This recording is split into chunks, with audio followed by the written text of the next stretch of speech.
കർണാടക സ്വദേശിയായ മഞ്ജുനാഥിന്റെയും കുടുംബത്തിന്റെയും സൈക്കിളജ്ഞ പരിപാടി യുവാക്കളെയും മുതിർന്നവരെയും ഒരേപോലെ ത്രസിപ്പിച്ചു.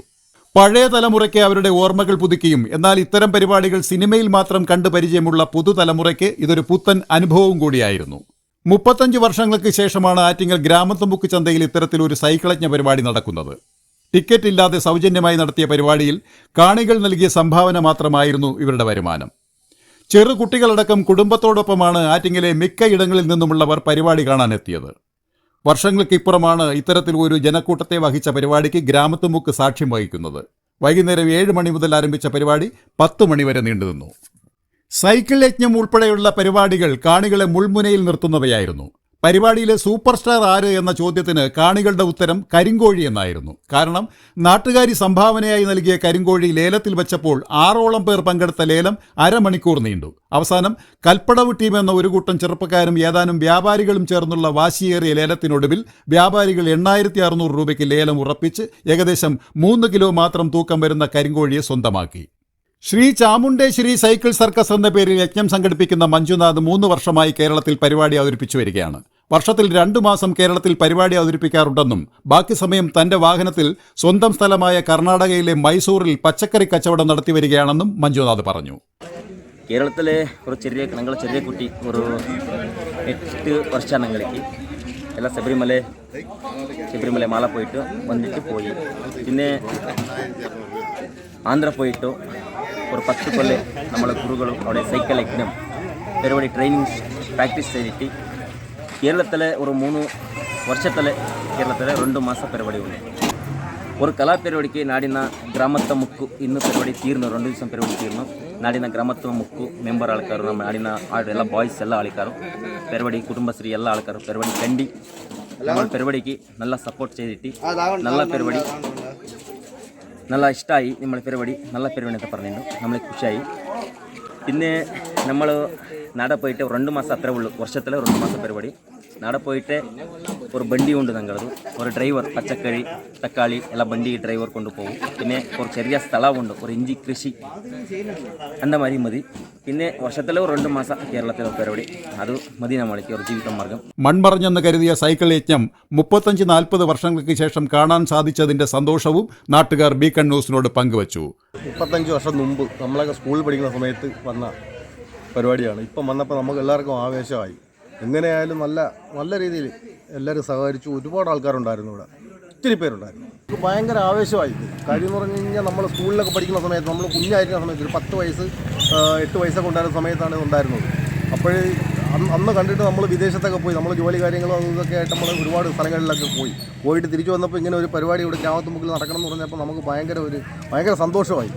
ഞാൻ വീട്ടിൽ നിന്ന് എല്ലാവരെയും കൊണ്ടുവന്നു. നമ്മളെല്ലാം നമ്മുടെ അയലോക്കത്തുള്ള ആൾക്കാരെല്ലാം ഇവിടെ ഈ area full Avanoncheri full area ഇവിടെ ഉണ്ടായിരുന്നു. ഭയങ്കര വിജയമായിരുന്നു പരിപാടി. നല്ല സൂപ്പർ പരിപാടിയായിരുന്നു.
Beacon news Attingal.